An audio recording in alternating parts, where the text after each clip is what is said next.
Spokane Valley could become a sanctuary city of a different Councilman kind. Caleb Collier says that this I'm proposing that the city of Spokane Valley issue a proclamation stating that our city is a Second Amendment sanctuary city.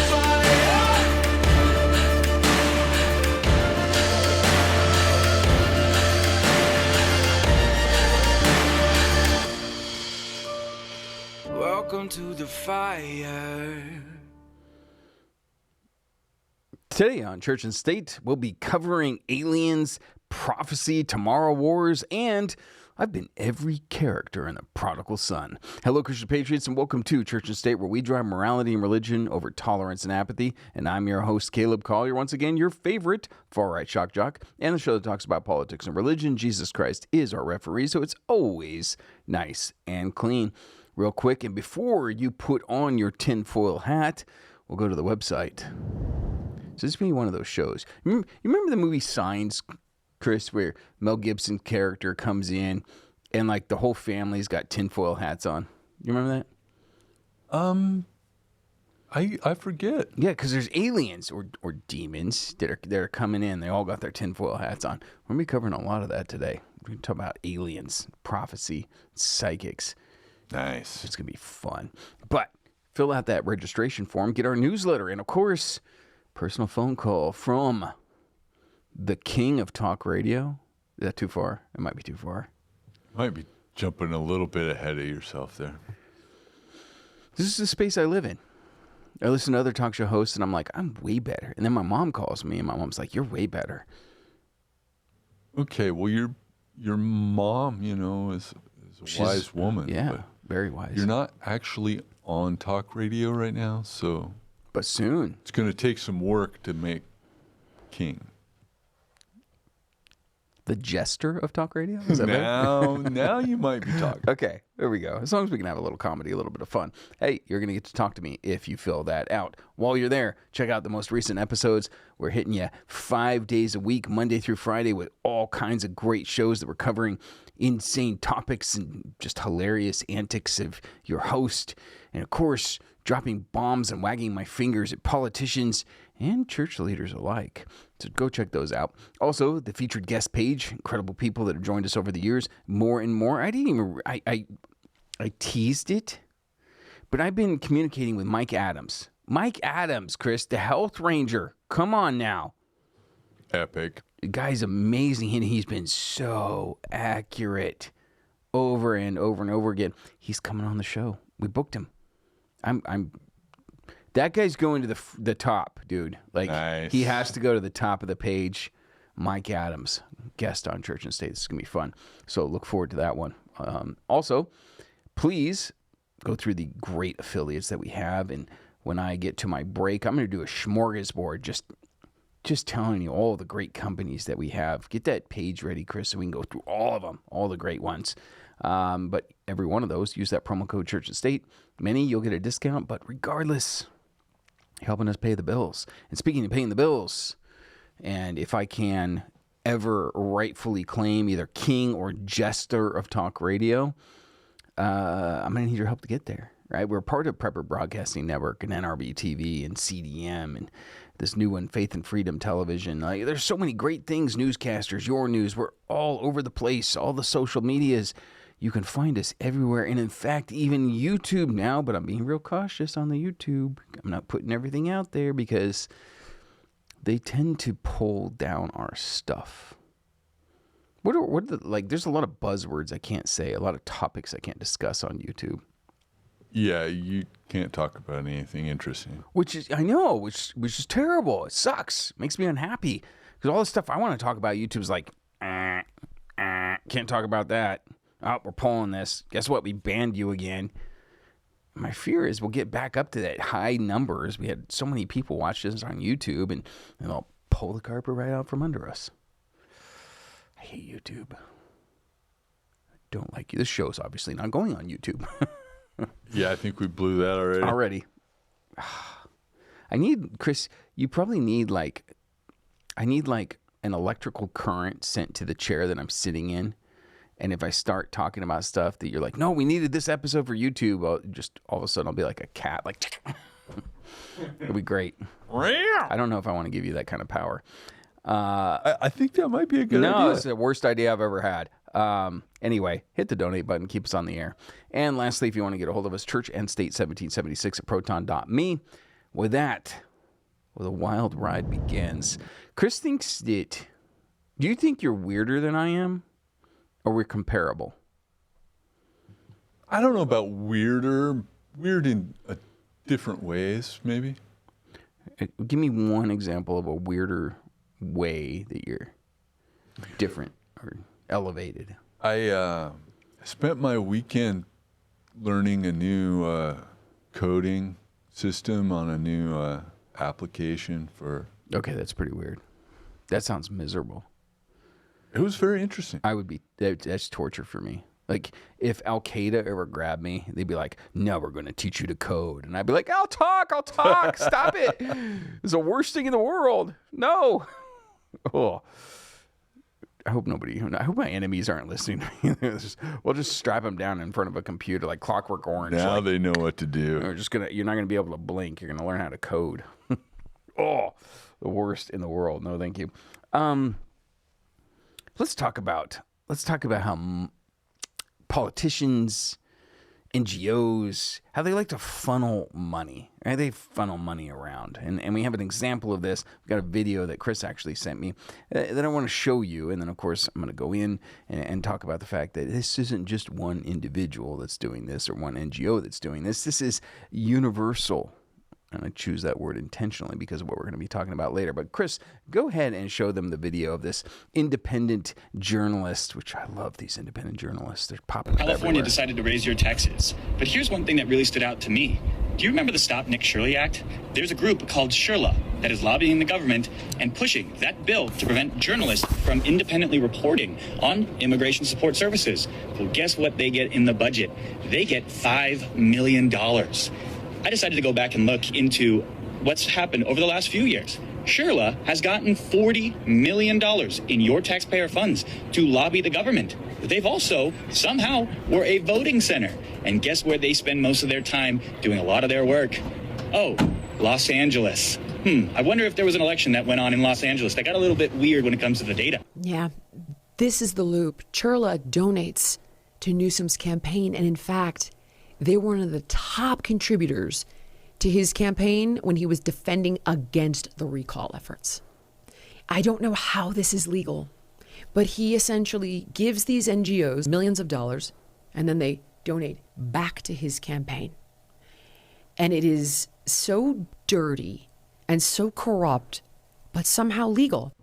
One thing that's understated is how much money this Shirla NGO actually receives. If you look here, Shirla is one of the organizations that is funding protests and law firms for illegal immigrants.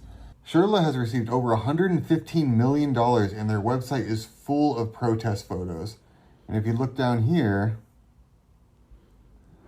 look at this. We have people calling out Gavin Newsom for funding the protests. These are paid protests.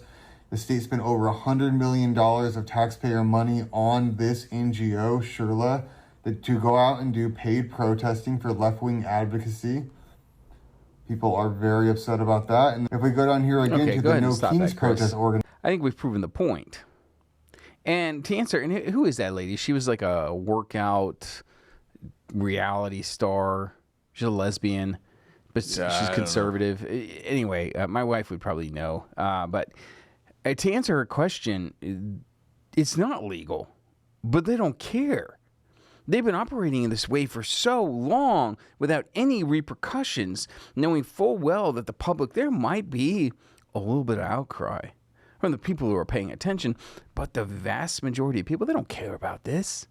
They don't care about it at all. You get excuses all the time. This is my person. That's my party. I don't care if they're breaking the law. They're doing the right thing. No matter how they get there, they're doing the right thing. It's not legal, but they don't care. And they know full well that nothing's going to happen to them.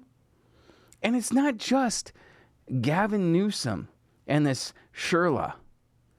It's happening across the board in every state, every county, at the federal level, at the local level. It's happening constantly. People are moving money. They're donating to an NGO, and that NGO is helping that politician with the same money. And where does that money come from? As they stated, from you, the taxpayer. You're literally building your own tyranny. You're taking part of it. You're voting these people in, and you're not holding them accountable. Doesn't matter, Republican or Democrat. You're not holding them accountable. I got to tell you, every single time something like this is revealed, there should be such a public outcry that this person spends the rest of their life in jail, or at least a good portion of it. And then what will happen? Politics could fix itself. They could be like, oh, we're not going to get away with it anymore, so we better stop doing it because I don't want to spend time in prison. But instead, we have the same status quo scenario that only a few people pay attention to. Only a few people ask the questions. And then there's that apathetic approach to it. Oh, yeah, that's just politics. That's just government. It's totally corrupt. Nothing I can do about it. It's that kind of mentality that leads you to a life of slavery. If our founding fathers would have had that mentality, gosh, Great Britain, man, they tax us so high. Look at the tax rate. Have you actually examined the tax rate that Americans, the colonies, right, that we had to submit to the British Crown under? They were minuscule. Chris, you've seen this. It doesn't even register with what we compare when we compare it to the taxes that we currently pay under our own government. But if our founding fathers would have been like, that's just the crown. That's just monarchy for you. You know, we just got to pay.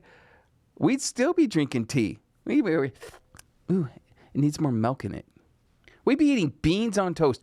What is wrong with you British people? You conquer the known world. You conquer it for spices. And then you're like, we got all these spices. What are we going to do with them? Put them in our food? No. Gosh, why would you do something? Beans on toast? Fish and chips? You think that needs spices? Get out of here. We control India. We got all the curry. We got curry coming out of our ears. What are we going to do with it? Put it in the food. Pfft. I challenge you to a duel, sir. Right there. How dare you mess with British cuisine? It's the most delicious in the world. What's wrong with you British people? I swear. People are weird. You really are. But imagine that. We'd still be living under the crown right now. And in reality, we are living under the crown right now. We still are. We just changed the leadership. Right? We had a great experiment. It didn't last very long. Certainly didn't last 250 years. And with that, let's talk about psychics. You just love psychics. Psychics they're so great. We used to make fun of this. Hey, you still see it in Hollywood and stuff. People go in and read my palm. They're like, oh, the love line over here says that you're going to meet your soulmate. You're like, I'm already married. Oh, what I meant to say was you with your soulmate. Oh, okay. And you get the tarot cards. You're like, why does every single time you get a tarot card reading, one of the cards is death? You notice that, Chris? There's always death. It's almost like people die. I know. Isn't that amazing? Like, the tarot card reader's like, well, they're like 60 years old. I'm going to pick the death card. Somebody's going to die. It's all fake. We all know it. We used to make fun of it. You're reading the tea leaves, right? Ooh, it forms a certain design here, which means this. But people still go to it. You still got this stupid 1-800 psychic hotlines where you can waste tons of your hard-earned money by calling some psychic to tell you all about your life instead of going out and actually living it, being in charge of your own destiny. Nope, my psychic says that because of the moon and the position it is with the other planetary alignments that I shouldn't go outside today. Good advice. Solid, I gotta tell you. Well, we got another psychic. She got 23 million followers. 23 million people are watching this Fruit Loop. And she claims a UFO mothership will appear above Hard Rock Stadium during Brazil versus Scotland at the 2026 World Cup on June 24th. Oh, Chris, as of the time of this recording, it's June 24th. Whoa, that could be happening right now. Right now. Aliens are coming. She says players, officials, and hundreds of fans could be abducted by aliens beings before being returned, all on live TV. The prediction went viral after she claimed to have had the same dream twice. Oh, I'm going to go on a limb here. And I'm going to suggest that this isn't going to happen. Chris, do you think that's fair to suggest that there's probably not going to be an alien abduction during the Brazil-Scotland soccer game? Well, you know, she did have the same dream twice. Twice, yeah. Which, you know what probably happened? You know they say you can have weird dreams when you eat something, right? You eat something that maybe you're not normally accustomed to. Probably what this girl did, being Brazilian, she probably tried English cuisine and had these weird dreams from the lack of spices. That kind of seems weird. Yeah, it's fitting. It makes sense in my head as I'm rolling through this. Even if this were to occur, okay, there's only two possibilities here. There could be a Project Bluebeam. They could send this image into the sky through modern technology and claim to have these abductions. They certainly seem to be rolling in with these alien ideas, really changing the thought process of people throughout the world who now believe that aliens are among us, that aliens are going, there's going to be a mass reveal very soon in the future. We seem to be experiencing that predictive programming. It's occurring before our very eyes. Or it could be some type of military tech. They could decide to use something like that. All of it, to me, is just a plan of the enemy to get people's minds shifted away from the true Savior, Jesus Christ, and up to the skies to be looking for alien beings that in reality are demonic. There's no doubt about that.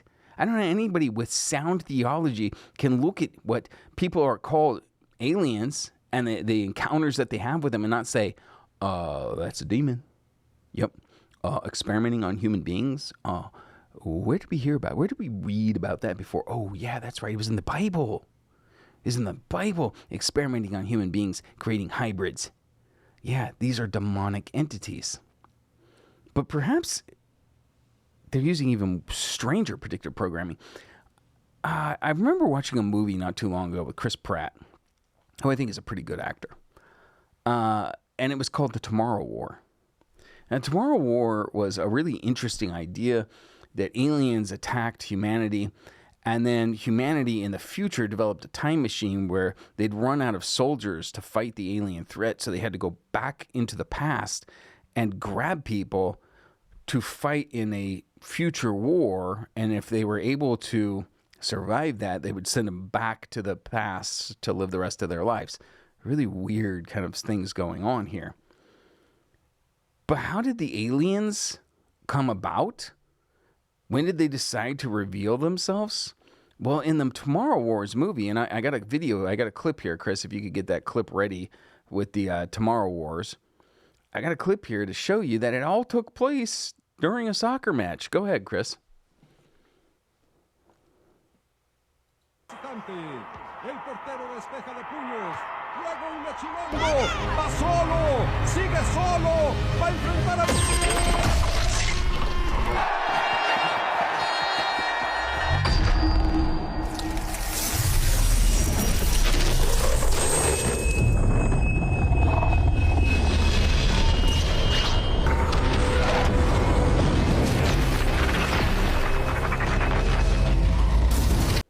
This is very strange. You've got Brazil playing a team in blue, which, by the way, Scotland does play in blue. It is their colors, white and blue there. During a soccer match here, or football, sorry, perhaps I should say it correctly, is when the aliens decide to come. And this movie was released back in 2021. Are they using predictive programming once again upon us unwitting, unknowing subjects? Could be the case. I don't know. I don't discount it. I mean, if I were to call it as I see it, and I'm recording, remember, I'm recording on the 24th, but the soccer match has not occurred yet. I would say there's probably 90% sure that this isn't going to happen. But on the off chance, I'm leaving the 10% out there. On the off chance that it does occur, I'm going to tell you, it's either demonic or something government, like Project Bluebeam. There's a difference? It is. That's true. It is the same thing. Chris is bringing up a good point. It's like the Office. Corporate wants you to figure out the difference between these two pictures. And Pam's over there like, it's the same picture. Yeah. Demonic and government. Pretty sure that's the same thing. And while I'm on the subject of soccer, watch a real sport. Oh, Chris, I said it. I did it. Ooh. I'm angering so many people right now. I'm sorry, but soccer needs to police itself, okay? I'm just going to go out on a limb here, and I think most people are going to agree with me on this one. Because have you ever watched a soccer game, and you'll see somebody running, right? Running. They're dribbling the ball with their feet, and somebody comes in to try to get them, and they slide tackle, and they completely miss. But the other player goes down, falls to the ground, they're fighting in pain. Oh my gosh, she broke my nose. There's no blood. There never is. Right? But they're rolling around on the ground, and the ref comes in, yellow card, red card, it's going up. And the player that didn't even touch the player with the ball, he's ejected from the game, or he's got a warning. You ever seen this? Yeah. Yeah. And that's why I can't watch soccer. It's ridiculous. Okay, look, these guys are athletes. I couldn't do what they're doing. They're running up and down the field constantly, kicking the ball, heading. I mean, it's impressive, okay? But because of that, because you just fake injuries constantly and everybody knows it, and we all make fun of it, I'm going to stick to hockey. Where if you get hit with a frozen puck, going 100 miles an hour, and you get hit with it, you go down, and guess what? The game's still going on. Like, the refs don't blow the whistle. Nope, you're down on the ground. You're like, I think I broke my leg. And they're like, get out of the way, you pansy. We got a goal to score. And you got to get up on your own. You know what? Many of them, I've seen it. They get back into the game. They got their foot, they're like limping around. They're trying to block a shot. Like, hit me in my other leg. That's a sport. Whew. Feeling good. I'm feeling froggy. Oh. And one more thing on this subject while I'm thinking about it. Because I've been making fun of psychics, right? The tarot cards and all this kind of garbage. This idea that we have this esoteric knowledge, that we're able to look at the sky, the planets, the alignment, the palms of our hands, whatever it was. And we could gain access to hidden information to be able to predict your future. And as Christians, we reject that. Why? Because the Bible tells us to. Numerous times, the Bible tells us not to go to these seers, not to pay them any attention. In some cases, you get a little more on the Old Testament side, to, all right, kill them. Why has the American church developed its own kind of seers? Why have we allowed this to gain so much traction, to gain a hold in our Christianity? It's a great question. Why have we allowed for self-designated prophets to tickle our ears, to let us believe that every single time they hold their hands and they pray for us, that God is going to honor and prosper? You're going to come into money, give predictions about future events that don't come true. They really make Christians look stupid. Make Christians on the same level the same playing field as these psychics that I was just making fun of? Do you think perhaps the American church would have more credibility if we policed our own? If we got rid of a lot of these false prophets and returned to the simple message that's found in the gospel? To go and make disciples? To teach everyone what Jesus had taught the disciples, the apostles? To care for widows and orphans? And I'm not saying that we shouldn't, when a brother or sister is ill, is facing cancer or something, that we shouldn't lay hands on them and pray for them, pray for healing. But to have somebody say, I declare you will be healed in Jesus' name, I don't think that's a bridge I'm willing to take. In fact, I know it's not a bridge I'm willing to take. I'm not willing to go down that path. If he wills it, he wills it. If he wants it to occur, it will occur. And nothing humanity does or doesn't do is going to stand in the way of God's will. Stop positioning yourself where you are the master, that you control the actions of God, that you can pull out that genie lamp and rub it and God, give me my 3 wishes. It's not how this works. God is all powerful, and God can literally stop the sun in the sky. God can make a prophet run faster than a chariot. God can perform miracles, turn water into wine, raise people from the dead, calm a storm. He can do all that. But just because you declare yourself a prophet doesn't mean that he will. His mystery, his designs, his plans are a mystery to us. And anyone who claims that they know without a shadow of doubt the will of God for a specific circumstance, you're not much better than the psychics that we all make fun of. Food for thought. All right, with that, let's move on. I think I've beaten that subject to death. Let's move on and perhaps anger more people. I love to go to the New American. It's honestly a primary source for me. It's one of the best news agencies out there, in my opinion. And so I go to them again. New American has a report. Foreign agent for Israel gained control over Charlie Kirk's show after his murder. I can already feel the daggers coming out, Chris. I already feel it.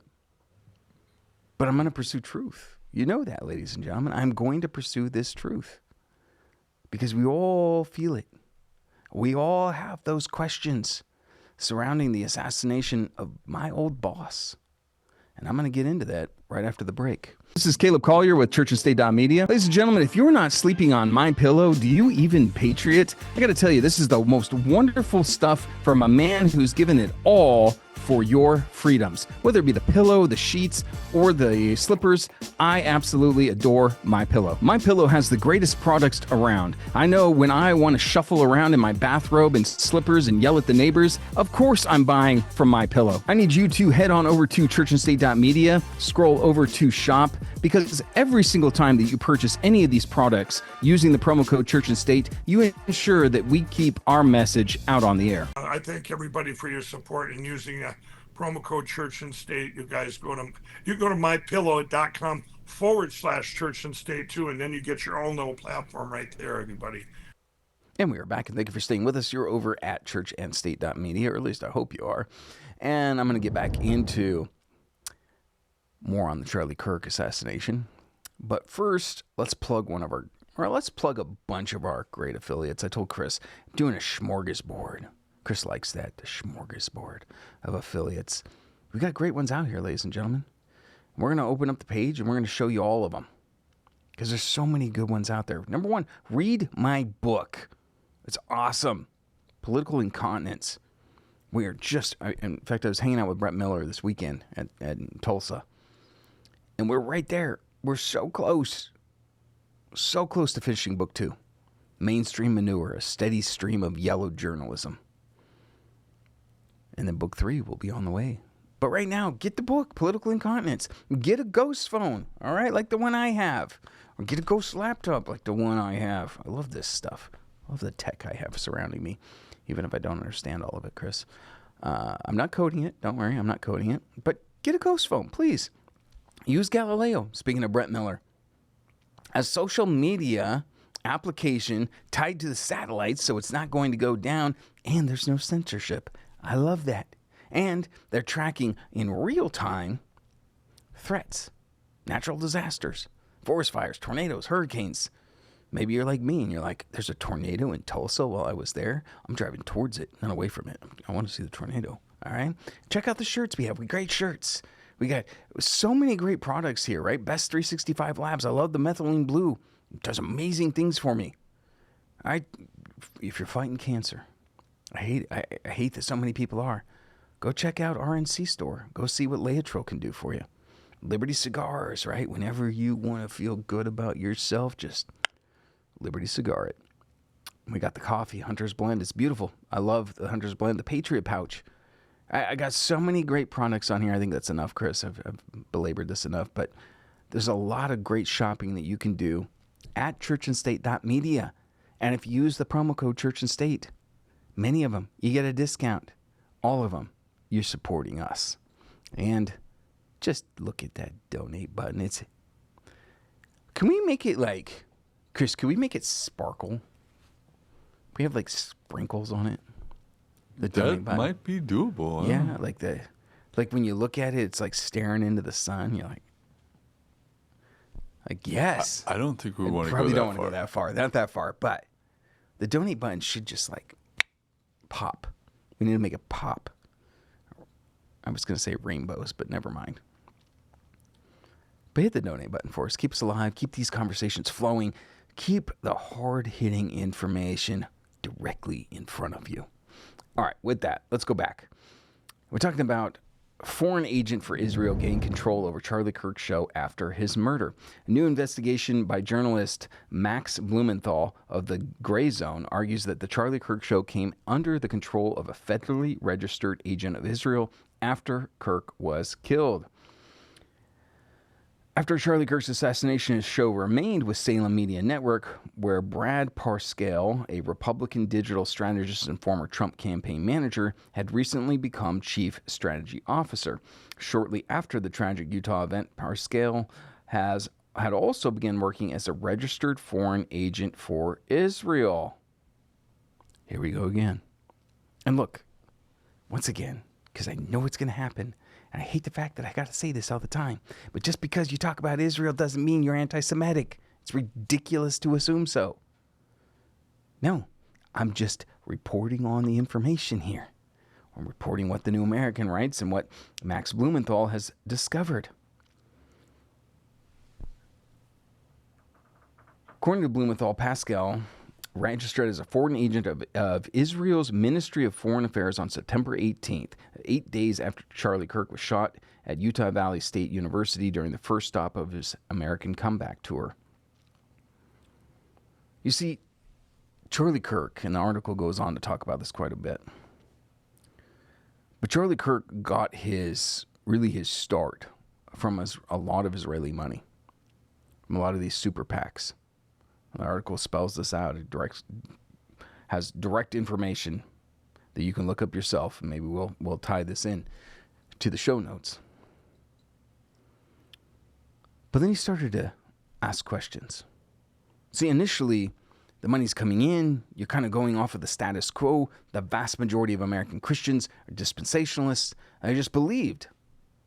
But as Charlie Kirk, and especially when he started the faith department that I worked for, he started to get connected to a lot of different Christians with different ideas on this subject.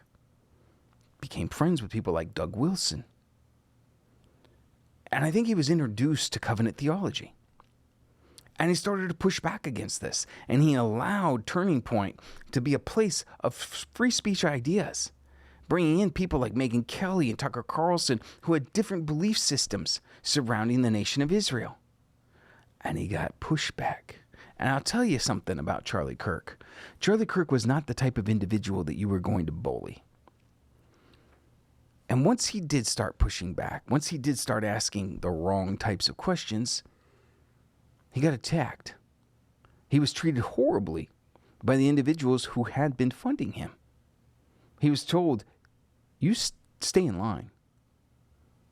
You don't go off into the weeds on these subjects. And you started to see him, especially the last few months of his life, you started to see him pushing back, asking those questions, going on Megyn Kelly and saying, I'm not allowed to criticize Israel. Personally, for me, I think that's why they shut him up. I think that's why they shut him up, because this is a man who had the year of the youth. Probably could have ran for president. A lot of people say that. Probably could have won. But he had the year of the younger generation. And now, the Charlie Kirk Show continues. But it's ran by people, well, they stay in their lane. Let's just put it that way. And they say things like Charlie Kirk would have supported the Iranian war. When Erica Kirk was asked about that directly, she said she couldn't say.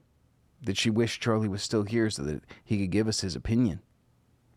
But Charlie did give us his opinion. He did talk about the fact that he didn't want to be involved in any more foreign wars. When this whole thing went down with Thomas Massey, the Charlie Kirk Show, under the new leadership, was saying Charlie Kirk would not have supported Thomas Massey on this.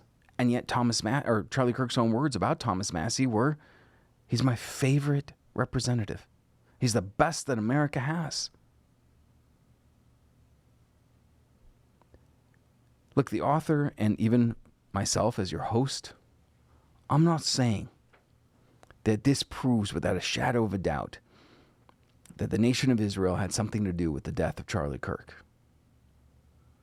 What I'm saying and what this article says is that the people behind it now are the people that have an agenda, clear cut. And it's one where they don't want you questioning this relationship. They don't want you questioning our involvement in all of these foreign entanglements. They want you to stick with the status quo, the religious right, the idea that, man, Israel is God's chosen people. They're the linchpin. They're the focus. You hear it over and over and over again. Glenn Beck's, the Mark Levin's, the Sean Hannity's, they're all pushing, they're all promoting the International Association of Christians and Jews, or Fellowship of Christians and Jews. You hear these commercials every single time you turn them on. Pray for Israel. Pray for peace. Pray for America. Pray for every single person on this world. But not that one nation would be blessed above another. No, that all will come to know Christ. And as you apply that to your own personal experience, know this, that there are many, many with testimonies about how low they had to be made in order to finally come to Christ. That's my own personal one. Well, I had to be made low. I had to go through pain to come to this belief structure, total belief that Christ is King. Many of you don't have that story. Many of you didn't have to go through what I've had to go through or what I've put other people through. And man, I'm envious of that one. All I want is for people to know Christ. It's going to be the overall theme. The biggest contribution I can possibly do for Christianity is to use the platform that God blessed me with to get you right with Him. Not right with a nation, not right with an individual, with Him, no matter how that looks. From there, I want to talk about the prodigal son. This comes from the idea, I guess. I got so many muses out there. I just talk to people, and all of a sudden it's like, I'm going to talk about that on the show. The prodigal son. Every person's familiar with this story. The prodigal son. The son who got a little too big for his britches. Decided to ask for his inheritance early. And then went out into the world and squandered it on the things of this world, the pleasures, wine and women, gambling. And he ran out of that money. Good times just did not last. And as he's sitting there with the pigs, the most unclean animal to the Jews, eating their slop, he realizes he can go back to the Father's house. Be a servant there. Be a slave. And it would be better than the situation that he's in. So he humbles himself. He goes back to the Father. And as soon as the Father sees him, he runs out to the road to meet him. And throws a robe on him. And is so blessed that his son, his wayward son, has come back. There's another character in this as well. The son who didn't leave. The son who was a good steward. As we look at this, we say, man, this is the son that I would be blessing. This is the one that didn't steal half my money, squander it. Stayed true and faithful. But that son had something in his heart. He had jealousy, anger towards his brother. He was self-righteous. There's a lot we can learn from this story. And there have been many pastors, many people who know the Bible much better than I do, that have done entire great sermons on this. But as I was thinking about this, I've realized that I have been all four characters in this story. I've been the younger son. He represents the sinner and also the repentant believer. Strayed from God, strayed hard. As in my life, strayed far too far. That's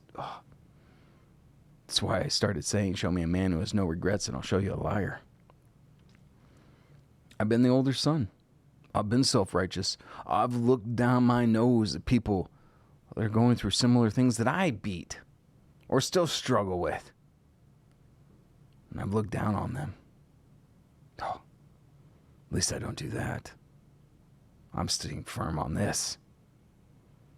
You can be legalistic, entitled, filled with anger.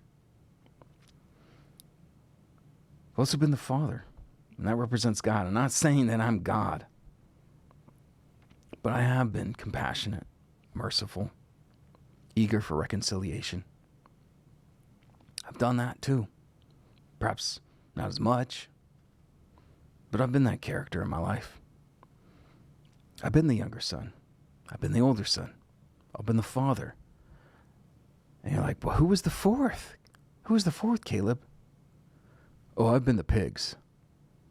Oh, absolutely. I've been the pigs. I've been the pigs that are unaware of the filth that they're in. I've been the pig that's just lounging in the mud, eating the filth of whatever the table scraps of the farmer.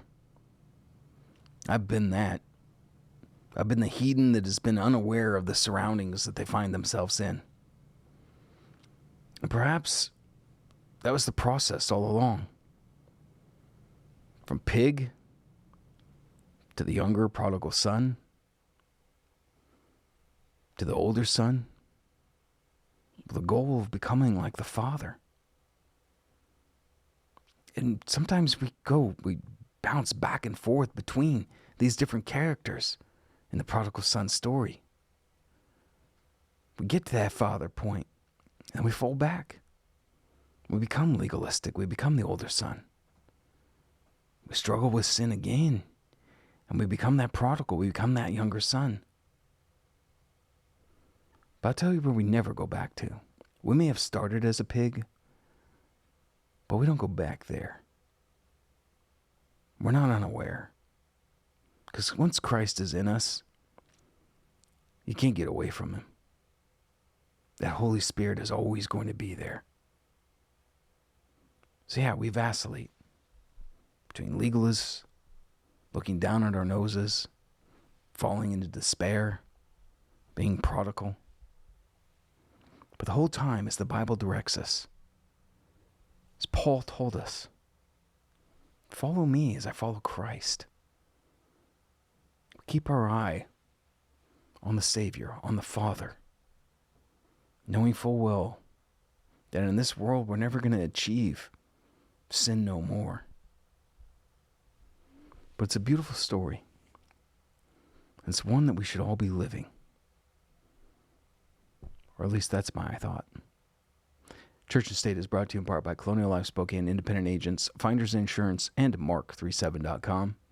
I'm Caleb Collier. I was born for a storm. Welcome to the fire.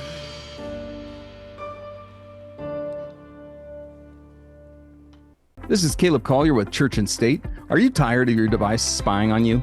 Ladies and gentlemen, we live in 1984. Your phones, your tablets, your smart televisions, they all are spying on you. And this is why I heavily endorse Mark37.com. This is everything you need for your digital privacy. Phones, tablets, laptops, all of them are ghost protocoled. So that means that you are in charge of your own data. Just go to churchandstate.media, scroll over to shop, and hit mark37.com for all of your privacy needs. Make sure to use that promo code Church and State. Hey, this is Caleb Collier with the Church and State podcast. Ladies and gentlemen, I want all of you to go to Galileo.com. You need to stay connected no matter what comes our way. Whether it's government intrusion or a meteor falling from the sky, Galileo has you connected. As a Marine veteran, I can tell you that communications is essential. Galileo has you connected. Whether it's worldwide coverage, uncensored content, or real-time alerts, Galileo is going to make sure that you're connected with your friends, family, and neighbors. Just head on over to churchandstate.media,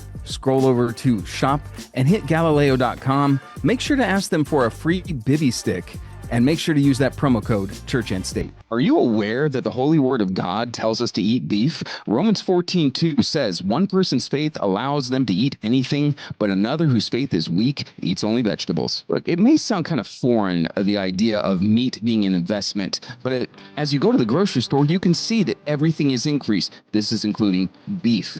So buy something that's got a 10 to 15 year shelf life and make sure that your family is okay, and that when there's a crisis, that you're not in the bread line waiting on the government asking, please, sir, may I have some more? Have you read the ingredients in the meats that are now in the grocery stores these days? There's all sorts of synthetic products in it. We got mRNA, they've got vaccine technology in it. Not for me. I don't want to eat that garbage. I know that I can trust the people at griddownchowdown.com because it is one ingredient, and that one ingredient is beef. The process is so simple. All you do is go down to your basement or your bunker if you're so lucky, grab the vacuum sealed package, go upstairs to your kitchen, open it up, add a little bit of water, wait a little bit, and boom, it's rehydrated, and you can make anything you want. Tacos, lasagna, hamburgers, whatever you'd like with the beef, your family is going to be happy and you're going to be well fed. I need you all to go to griddownchowdown.com and put in an order for this storable beef. They got lots of different options for you. Buy the $750 one and you're going to be set for a year's time. Remember, griddownchowdown.com, promo code Church and State.